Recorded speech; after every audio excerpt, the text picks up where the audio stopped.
যে খবরের দিকে আমরা নজর রেখেছি, মেট্রোর কাজে ফের বউবাজারে আশঙ্কা এবং দুর্গা পিতুরি লেনে ফাঁকা করা হলো 11টি বাড়ি। সেখানে তুমুল উত্তেজনা পরিস্থিতি তৈরি হয়, মেট্রো আধিকারিকদের ঘিরে বিক্ষোভ এবং ধাক্কাধাক্কি পর্যন্ত করা হয়।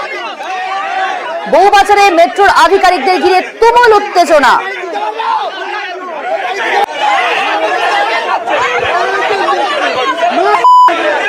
পাঁচ বছর ধরে দফায় দফায় ভোগান্তি, আজ দুর্গা পিতুরি লেন সেখানেও কিন্তু বাড়ি ফাঁকা করে দেওয়া হলো। প্রায় 52 জন আবাসিককে অন্যত্র সরিয়ে নিয়ে যাওয়া হয়েছে। আর মেট্রো আধিকারিকদের ঘিরে বিক্ষোভ দেখায় সেখানকার স্থানীয় বাসিন্দারা। উজ্জ্বল রয়েছে আমাদের সঙ্গে একেবারে সরাসরি। উজ্জ্বল, প্রথমেই জানতে চাইবো এই পরিস্থিতি তৈরি হলো কেন?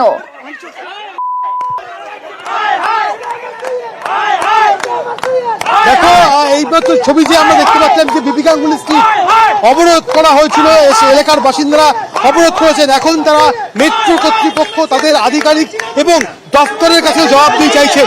আমরা দেখতে পাচ্ছি কাউন্সিলর যাচ্ছে, কোথায় যাচ্ছে, কি বক্তব্য শোনার চেষ্টা করছে। আমরা মেট্রো সেন্ট্রাল মেট্রো স্টেশনে লাইনের উপর দিয়ে হেঁটে যাব। আমরা সাধারণ দাবি মেট্রো যে সেন্ট্রাল মেট্রো, সেই সেন্ট্রাল মেট্রোর লাইনের উপর দিয়ে আমরা হাঁটবো। এই মেট্রো 2019 সালে 31শে আগস্ট থেকে আজকে 2024, 5 বছরে কোনো উত্তর দিতে পারছে না, মানুষ ঘর ছাড়া। দেখতে পাচ্ছি যে কাউন্সিলর নিজে রয়েছেন সামনে এবং এলাকার মানুষ তারই নেতৃত্বে কিন্তু এগিয়ে চলছে।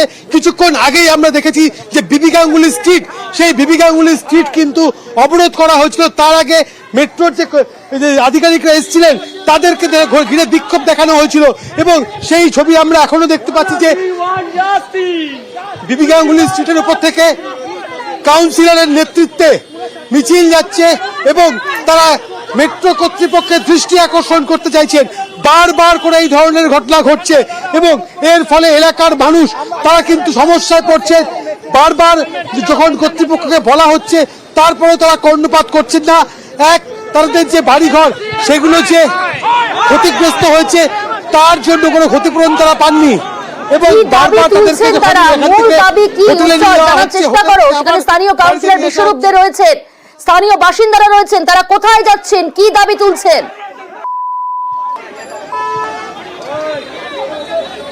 দেখো, তারা সেন্ট্রাল মেট্রো স্টেশনের দিকে যাচ্ছেন এবং আমি আরো একবার কথা বলবো, সেন্ট্রাল মেট্রো স্টেশনের দিকে যাচ্ছেন।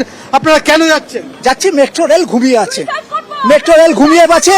2019 সাল থেকে এখানকার লোকরা মেট্রোর হাতে ধরেছে, পায়ে ধরেছে, যতটা কাতর করেছে, কেঁদেছে, কিন্তু মেট্রো তাদের কোনো কথা গুরুত্ব দেয়নি। এখনো আজকের দিনে দাঁড়িয়েও এদের ঘর ভাঙছে, ফাটল দেখা দিচ্ছে, ছাদ দিয়ে জল পড়ছে, এখনো বহু মানুষ ঘর ছাড়া। কবে শেষ এটা তো কেউ মেট্রো বলতে পারছে না। তো এদের একটাই উপায়, আমাদের সামনে আমরা পাবলিককে যাতে হ্যারাস না হয়, আমরা মেট্রো স্টেশনে গিয়ে মেট্রো লাইনের ওপর দিয়ে হাঁটবো। কিন্তু মেট্রো রেলের উপর দিয়ে হাঁটবেন কি করে? দেখা যাক না, আমরা তো হাঁটবো। কেন এর থেকে লাভ কি? এই তো ঘর দিতে পারছে না মেট্রো বুঝবে। আমরা কথা বলছিলাম এবং সেন্ট্রাল মেট্রো স্টেশনে গিয়ে লাইনের বক্তব্য তুমি পাও, কারণ বারবার বাড়ি ছাড়া হচ্ছেন। গতকালও তারা অনেকে ফিরেছেন, তার মধ্যে আজকে আবার ঘর ছাড়া হতে হলো। তারা কি বলছেন, তাদের কি প্রতিক্রিয়া?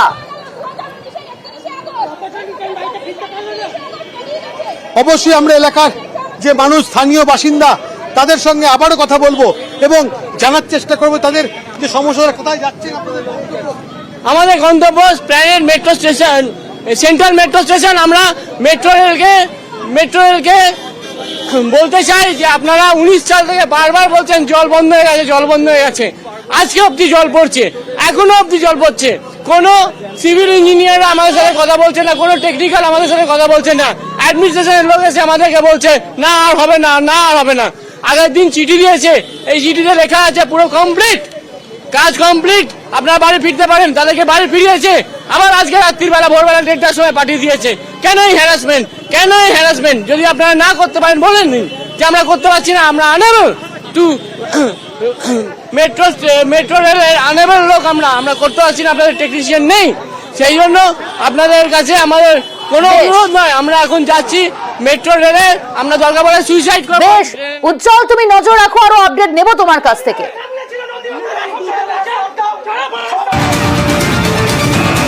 আরো এক ব্রেকিং নিউজের দিকে নজর রাখতেই হচ্ছে।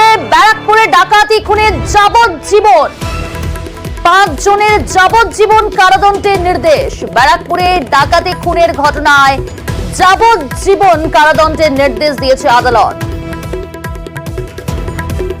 সোনার দোকানে ডাকাতিতেই সাজা ঘোষণা করলো আদালত। যাবজ্জীবন কারাদণ্ডের নির্দেশ 5 জনের। অরুণের কাছে যাব আমাদের প্রতিনিধি, তার আগে আপনাদের জানাবো এই মুহূর্তের অত্যন্ত গুরুত্বপূর্ণ খবর। সোনার দোকানে ডাকাতির ঘটনায় সাজা ঘোষণা, যাবজ্জীবন কারাদণ্ডের নির্দেশ 5 জনকে নির্দেশ দিয়েছে আদালত। 2023-এর 24 মে ব্যারাকপুরে ডাকাতদের গুলিতেই নিহত হন দোকান মালিক।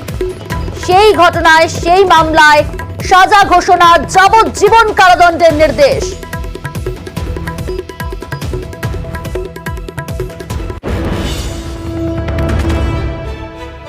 এই মুহূর্তের অত্যন্ত গুরুত্বপূর্ণ খবর। ব্যারাকপুরে ডাকাতি খুনে যাবজ্জীবন কারাদণ্ডের নির্দেশ দিল আদালত।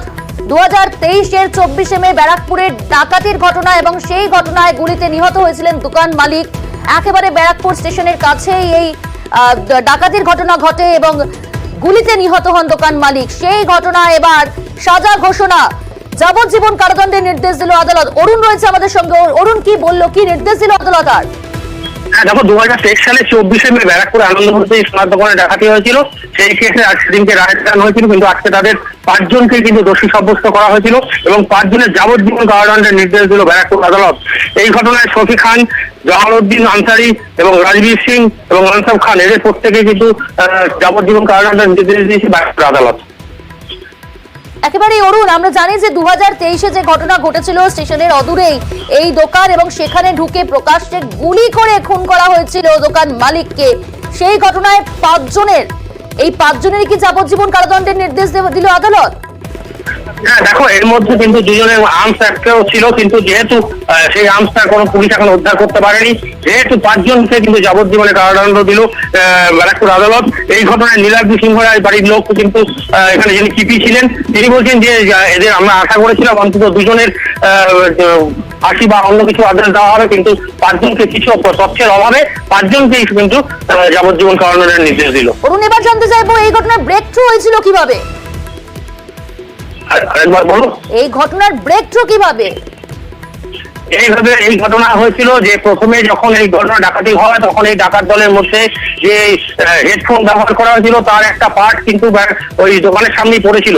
সেই পার্টের সূত্র ধরে একেবারে অভিনব পদ্ধতিতে সেটা ট্র্যাক করে, সেটাকে জিপিএস ট্র্যাক করে বিহারে একটা ফোনের দোকান থেকে একটা বাড়ি থেকে ফোন উদ্ধার করা হয়। সেই ফোন উদ্ধার করার পর কিন্তু 5 জনকে বিভিন্ন জায়গা থেকে কিন্তু পুলিশ একত্রিত করে এবং দীর্ঘ সময় এক একজন এক এক জায়গায় পালিয়েছিল, কিন্তু প্রত্যেককে এক জায়গায় এনে এই 5 জনকে কিন্তু একত্রিত করে সাদা ঘোষণা করা হলো। কারণ এই ঘটনায় যে গাড়ারি করেছিল তার কিন্তু এই ধরনের টিভি যিনি বলছেন, তিনি বলছেন পরিষ্কার এই ঘটনা যদি ওই চিপটা ফেলে না যেত তাহলে কিন্তু আসামিদের ধরা খুব কঠিন হয়ে যেত, কারণ এরা বিভিন্ন রাজ্যে পালিয়ে যায়। তো কেউ বিহারে কেউ থাকে না, এক একজন এক এক জায়গায় ছিল।